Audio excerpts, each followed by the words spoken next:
Bonjour à toutes et à tous, c'est Vieux Chat. Aujourd'hui, je vais vous présenter Destination vide par Frank Herbert.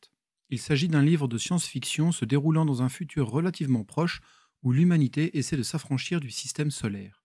Afin de permettre à l'humanité d'essaimer dans l'espace, des vaisseaux spatiaux sont envoyés dans différentes directions, avec à leur bord de quoi peupler une planète entière. La population humaine de ces vaisseaux est mise en hibernation, tandis que seul le groupe ombilical reste éveillé, mais sous la constante surveillance des noyaux psycho-organiques. Des cerveaux surdimensionnés, aptes à contrôler tous les systèmes de bord, de transports intersidéraux faisant jusqu'à 60 km de long. Mais voilà que chacune des 5 premières expéditions ainsi créées échoue, suite à la mort des noyaux psycho-organiques. Bickel, Flattery et Timberlake sont parmi les rares humains réveillés. Comme tous les autres, ils sont des clones, pouvant ainsi être sacrifiés avec tout le reste de l'équipage.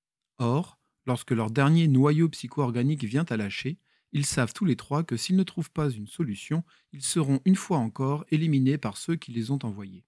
Il leur reste cependant une porte de sortie, réussir à bricoler leur vaisseau spatial afin de le doter d'une conscience. Chacun d'eux représente un domaine de compétences particulier. Spécialiste des équipements biofonctionnels, ingénieur, psycho-aumônier.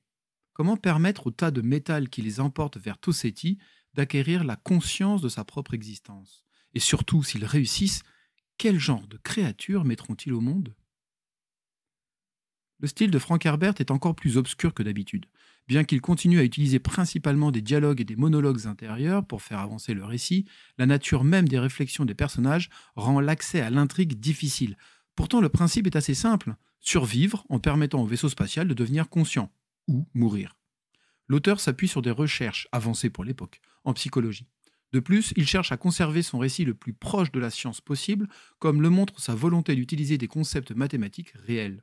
Le livre n'est donc qu'une sorte de longue attente, tandis qu'ils débattent des raisons et des moyens d'éveiller à la conscience la nef qui les transporte, avant que les protagonistes ne se mettent finalement au travail. Pour ajouter à la tension psychologique, le psychiatre aumônier est plutôt opposé à la création d'une entité dont on ne saurait ce qu'elle penserait de l'humanité. Il a d'ailleurs reçu l'ordre secret de détruire la nef si celle-ci venait à s'éveiller. Heureusement, le livre est assez court, ce qui fait que l'on peut relativement facilement passer outre cette absence de développement dans l'intrigue, et certains passages peuvent fournir matière à réflexion. L'intérêt de ce livre réside surtout dans le fait qu'il permet de mieux comprendre la psychologie de la nef que l'on retrouve dans le prochain livre de cette trilogie. Voici un extrait. Il laissa ses pensées s'attarder un instant sur la crèche stérile et les laboratoires lunaires, le seul foyer qu'eussent jamais connu les occupants de Terra. La plus grande aventure humaine, le saut vers les étoiles. Ils avaient vécu avec cet imposant concept depuis leurs premiers instants de conscience. Ceux qui servaient à bord de Terra avaient été triés sur le volet. C'étaient les 3006 survivants du plus sévère processus d'élimination que les responsables du programme aient pu concevoir pour les doubles dont ils avaient la charge.